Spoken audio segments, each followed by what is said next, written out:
y agradecerles su presencia en estas aulas de formación que lo que pretenden es ilustrarnos debidamente en esas realidades de iglesia que tenemos que vivir todos los días y cómo bajo las orientaciones de esa misma iglesia nosotros podemos afrontarlas y vivirlas. Como ustedes saben, anualmente se realiza aquí en España lo que se llama la campaña del enfermo. Esa campaña del enfermo se organiza desde Roma con el Dicasterio para la Promoción Humana Integral de la Persona. Y es una campaña que comienza hoy, 11 de febrero, y culmina con el sexto domingo de Pascua. Así que no perdamos de vista que desde hoy hasta el sexto domingo de Pascua tendremos la oportunidad de rezar intensamente por los enfermos, por el mundo que sufre, que es bastante. Este año el Dicasterio ha tenido como tema de reflexión para la Jornada Mundial del Enfermo una frase del Evangelio de San Mateo que es muy diciente, 11:28. Venid a mí todos los que estáis cansados y agobiados, y yo os aliviaré. Esta es una frase definitiva en el Evangelio. Venid a mí todos los que estáis cansados y agobiados, y yo os aliviaré. Para quienes nos dedicamos a la pastoral de la salud, gracias a Dios, es una invitación para que nosotros pongamos nuestra mirada especialmente en nuestros hermanos que están cansados y agobiados por la enfermedad y llevarles, miren tan bonito esto, llevarles el alivio de Cristo. No es nuestra visita, no es lo que nosotros le vayamos a decir, es el consuelo sacramental que le llevamos a los enfermos. ¿A través de qué? De la Sagrada Comunión, de la unción de los enfermos, de la confesión y de la oración misma, porque se les lee la palabra de Dios. Miren tan importante eso. No es una visita cualquiera, es la visita que hace Cristo al que sufre, llevándole alivio a través de la unción de los enfermos, de la oración, del sacramento de la reconciliación y de la Sagrada Comunión, para que nosotros entendamos la importancia de la visita a los enfermos, que a veces en la parroquia nos hemos visto disminuidos porque de pronto no hemos entendido el valor de la visita a los enfermos. Incluso hay cierta desconfianza, por así decirlo, pensando que la visita a los enfermos es para los que se van a morir. Algunos nos lo han dicho. Padre, no hay necesidad que lo visite porque todavía no se va a morir, nos dicen. No es para que se muera, pero es la concepción que tiene mucha gente, que es como para decirle, venimos a visitarlo porque como se va a morir, no es para eso. Acuérdense lo que dice el apóstol Santiago, ¿no? Cuando alguno de sus hermanos esté enfermo, llame a los presbíteros de la iglesia para que lo unjan, para que recen sobre él, imponiéndole las manos y así lo puedan levantar de su estado de enfermedad o de postración. Por eso el lema de esta jornada es muy especial. Venid a mí todos los que estáis cansados y agobiados, y yo os aliviaré. Llevarles el alivio de Cristo a los hermanos que sufren, como ya les dije, en esos momentos. ¿Eso qué supone? Que tengamos una experiencia del dolor también. Que yo también tenga una experiencia del sufrimiento. Por eso decía en la Eucaristía que no solamente sufrimos de la enfermedad, hay muchas enfermedades espirituales, como la soledad, la incomprensión, el no ser escuchados, el no ser acompañados,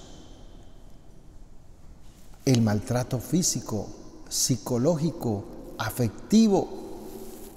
Es que si fuera una sola cosa, es que son muchas las que rodean a nuestros hermanos mayores a la hora de vivir esas enfermedades espirituales o corporales.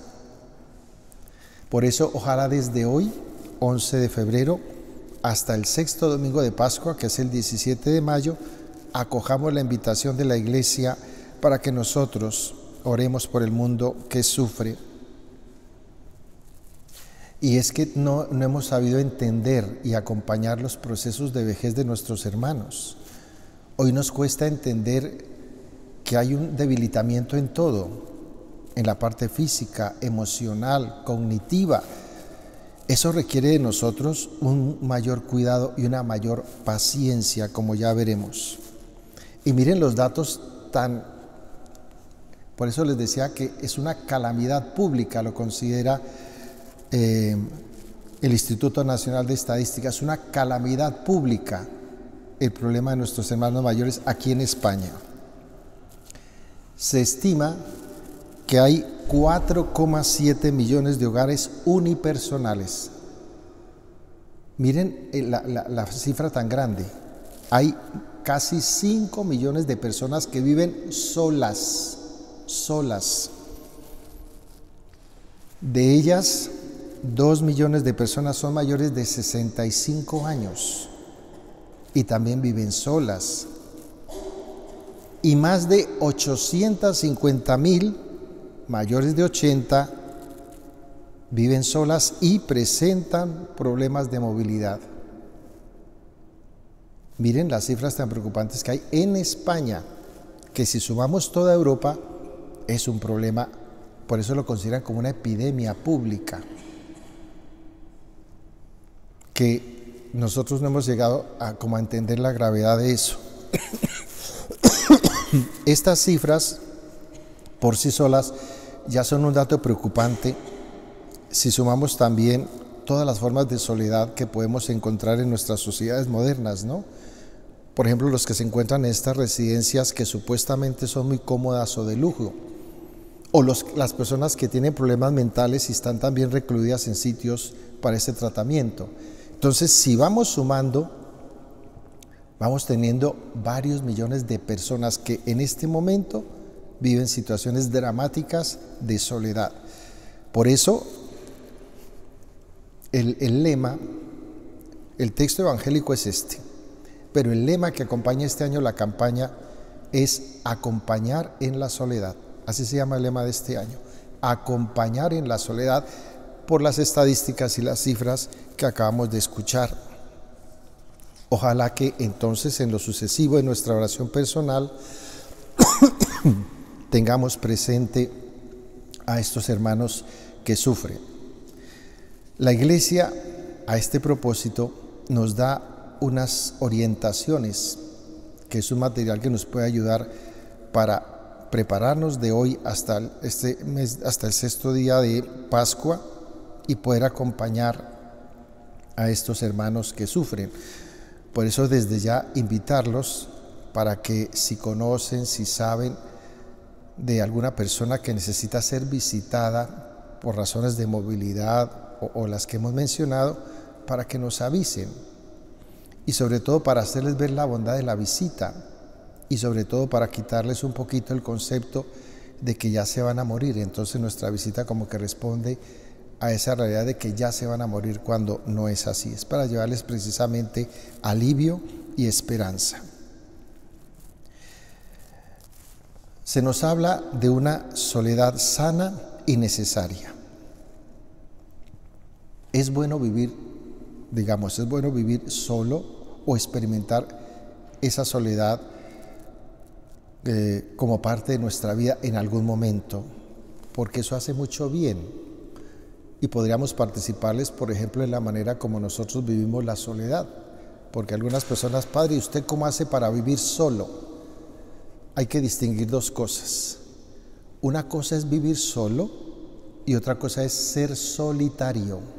Son dos cosas muy distintas. A nosotros se nos enseña a vivir en una soledad sana,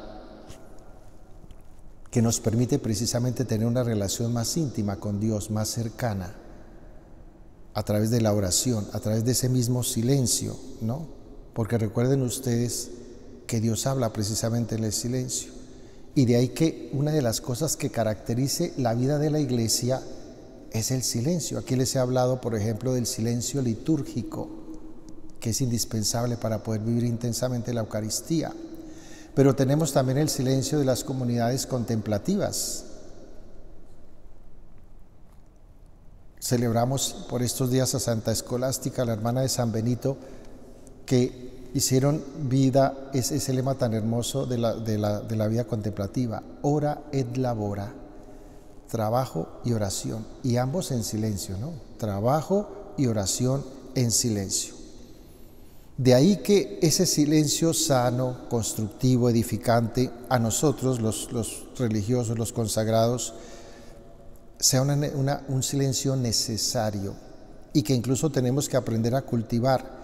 No porque vivamos, como les decía, solitarios, no, porque a la par que vivimos nuestra soledad bien vivida, pues también nosotros la compartimos. De hecho, yo le he dicho a algunas personas que tienen problemas en ese sentido, le digo, si quiere le comparto cómo vivo yo para que lo haga también usted y no sienta que está solo, porque a veces más en muchas ocasiones es una sensación personal la soledad.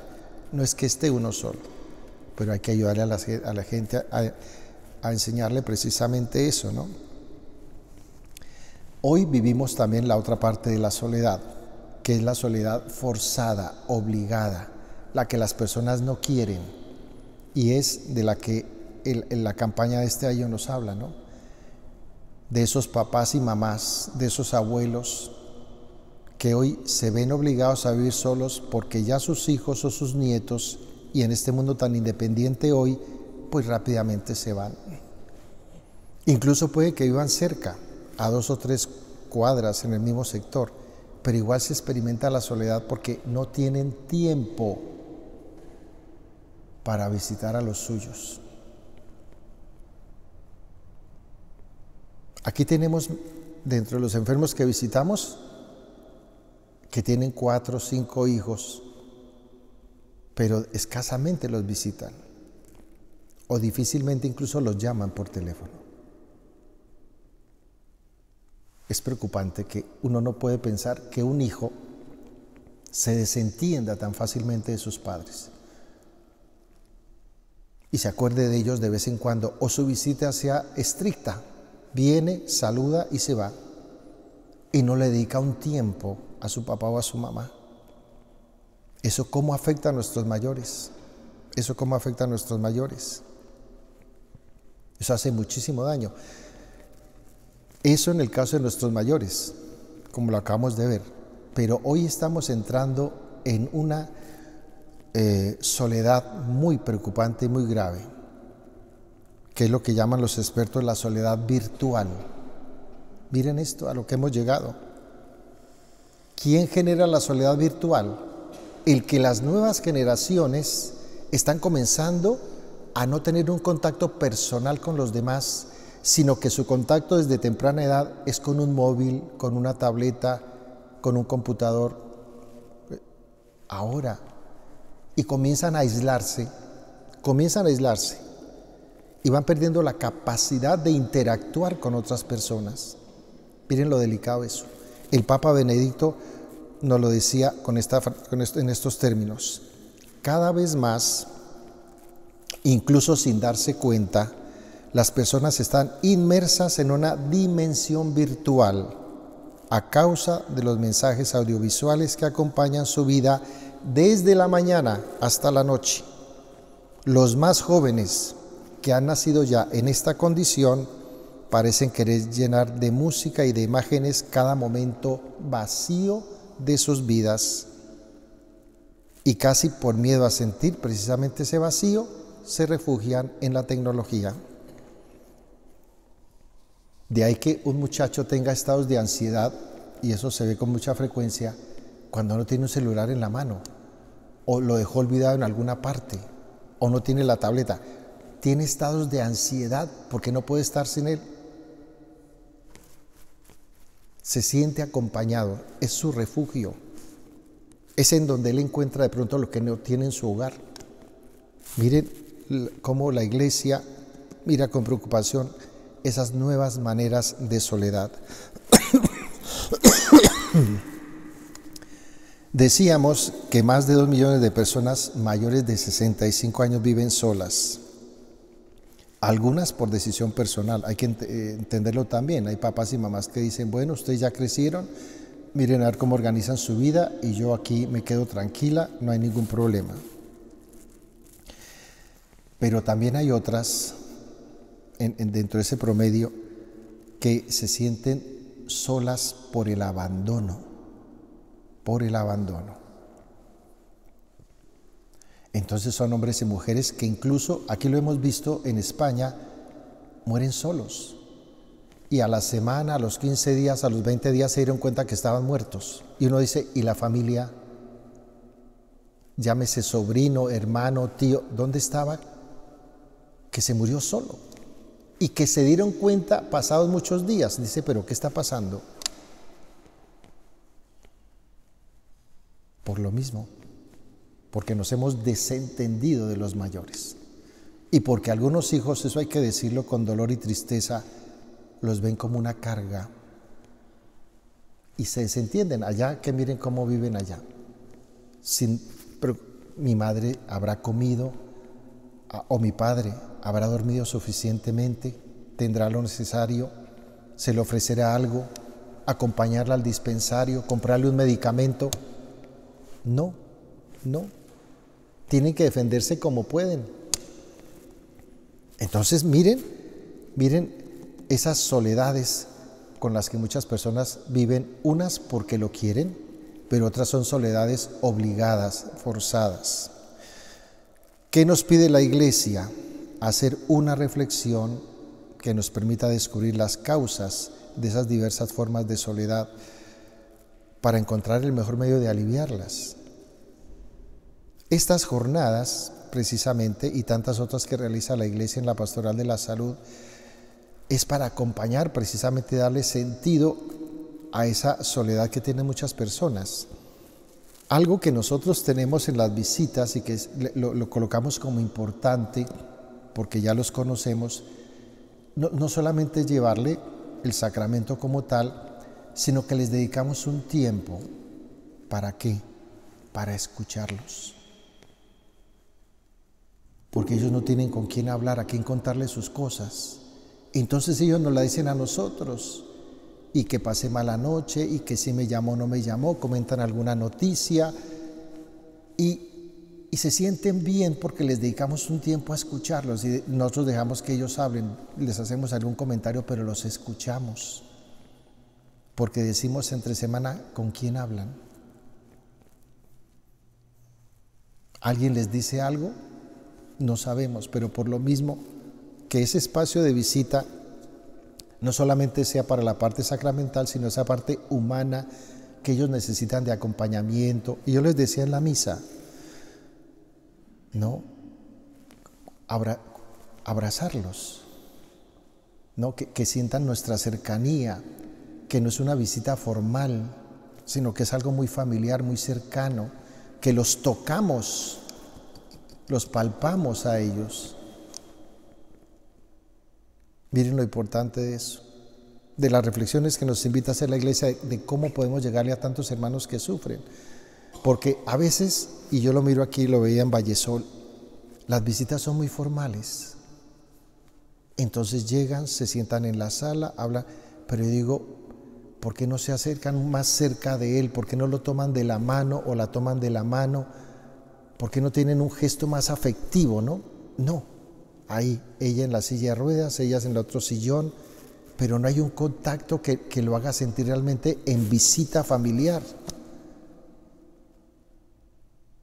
Por eso, en este documento orientativo, el Papa Francisco, que el drama de la soledad es universal.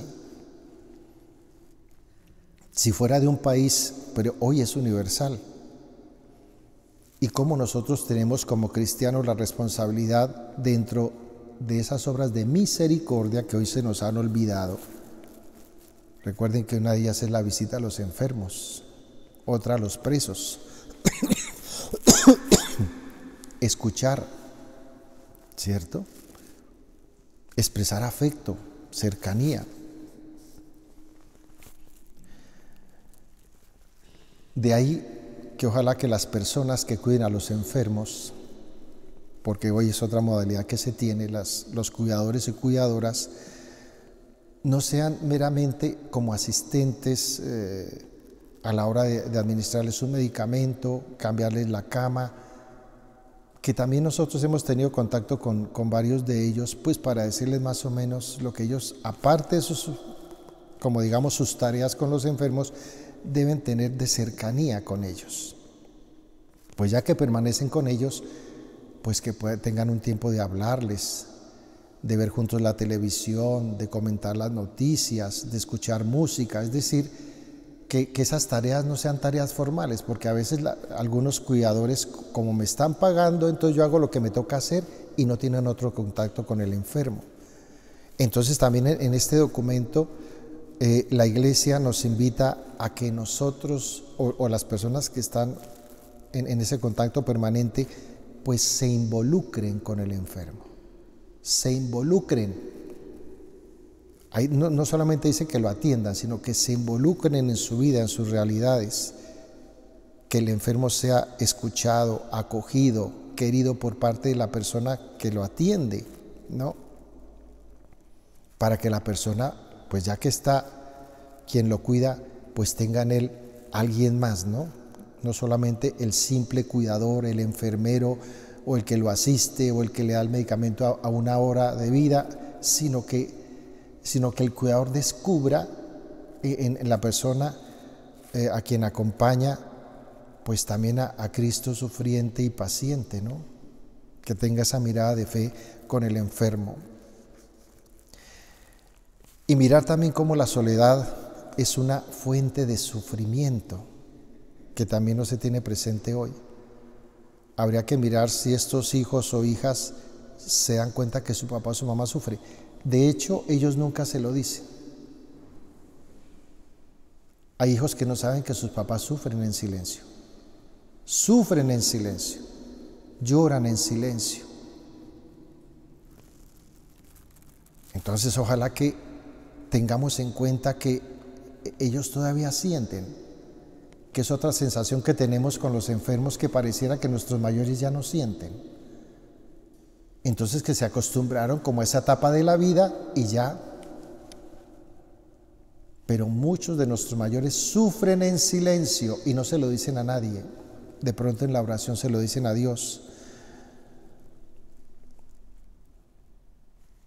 El Papa Francisco lo decía en una de las audiencias, ¿no? Nuestro mundo está enfermo de soledad, pero también de sufrimiento.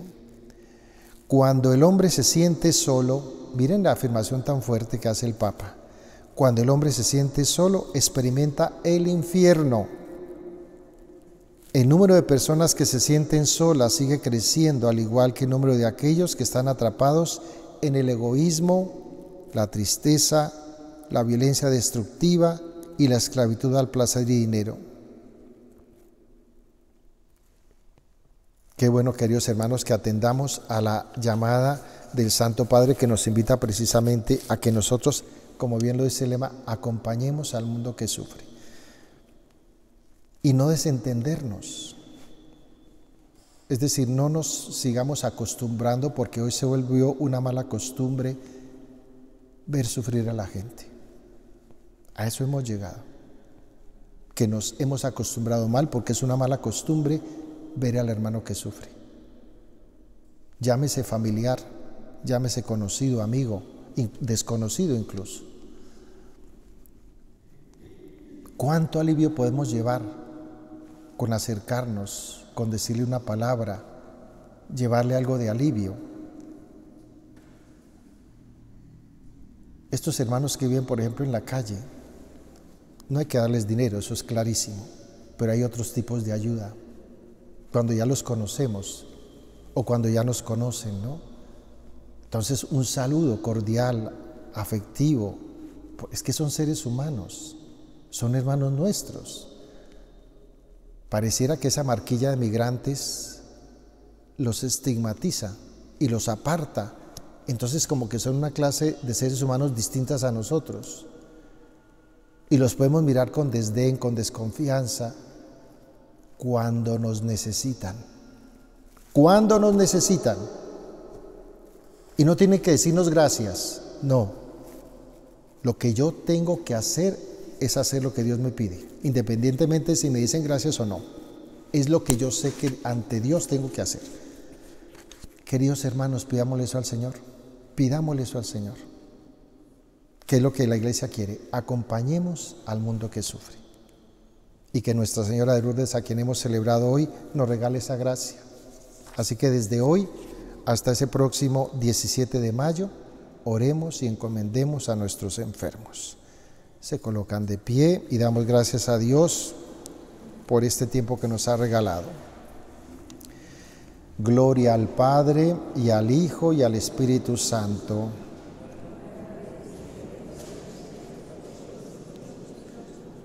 Nuestra Señora de Lourdes, ruega por nosotros. Sagrado Corazón de Jesús, Inmaculado Corazón de María.